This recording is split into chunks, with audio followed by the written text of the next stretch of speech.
Hello students, welcome to English class. Today we are going to start simple present tense. So let us start.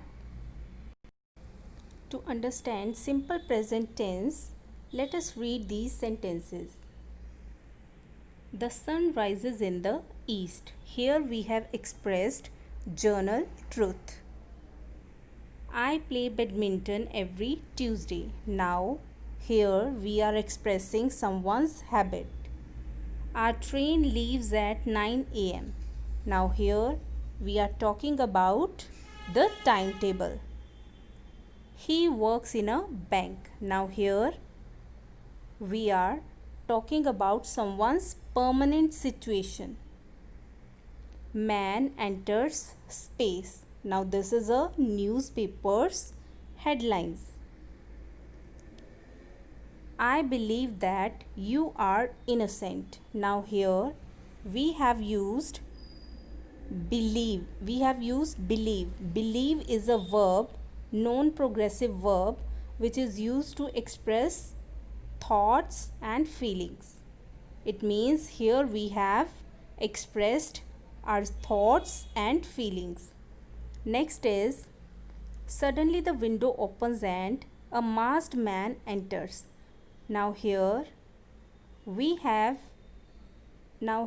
this is a sentence of a story.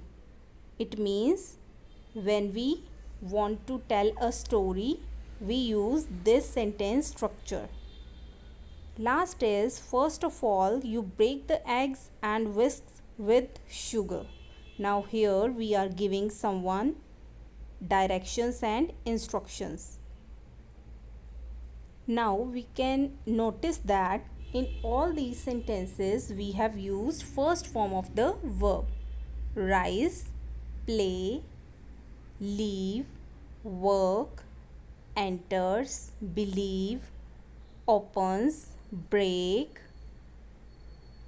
enters, and last one is whisk. But here with singular subject. For example, the sun is a singular subject. We have used S with the first form of the verb. Rise becomes rises.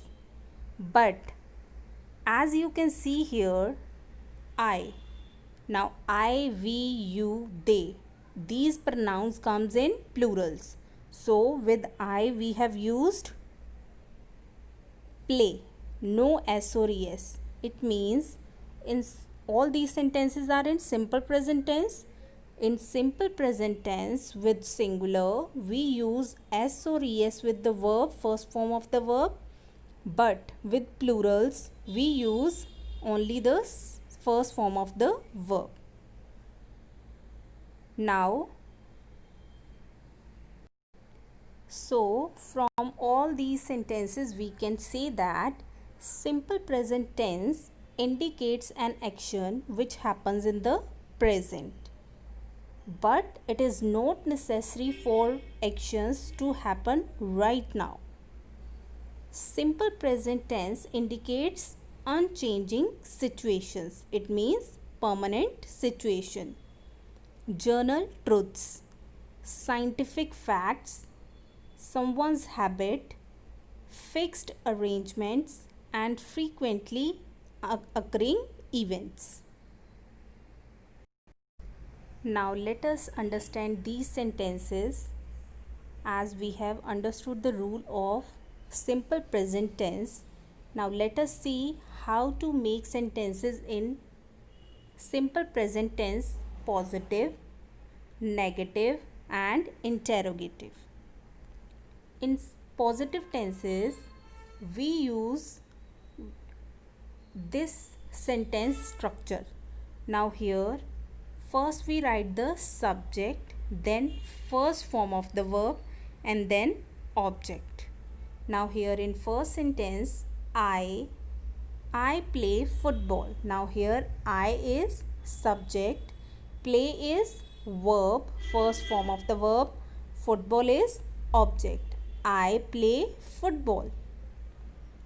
Now if we want to make it negative, we will use do not or does not. Now here in positive tense we have used play. No s or es. It means in negative tense we will use do not. If there is s or es with the verb in positive tense, we will use does not in negative tense, right? So in negative we will write I do not play football. Then in interrogative, when we ask the question, we will write do first and then subject, first form of the verb, object, and at last question mark.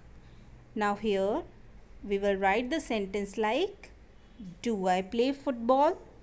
Question mark. Now let us see second sentence. You study daily. Now with verb we have not used s or es because the subject is plural. I, we, you, they, we take in plurals. So in negative we will write you do not study daily. And in interrogative we will write do you study daily? Next is he goes to school. Now here with go we have used es. In negative he does not go to school. Does he go to school? Next, she makes tea. She does not make tea. Does she make tea? Next, it rains in rainy season. It does not rain in rainy season. Does it rain in rainy season? We speak English. We do not speak English. Do we speak English? They help poor. They do not help poor. Do they help poor? Next is John writes story. John does not write story. Does John write story? Birds fly in the sky. Birds do not fly in the sky. Do birds fly in the sky? So this way in simple present tense we write positive tenses, negative and interrogative. And one more thing to remember, that when we are using does not with the verb we do not use s or es because that s or es we have already used with does, right? In positive tense we have used goes, but when we have used here does we will not use es with go. We will write here go. So this is all about simple present tense. I hope you all have understood simple present tense properly. Thank you. Have a nice day and keep learning.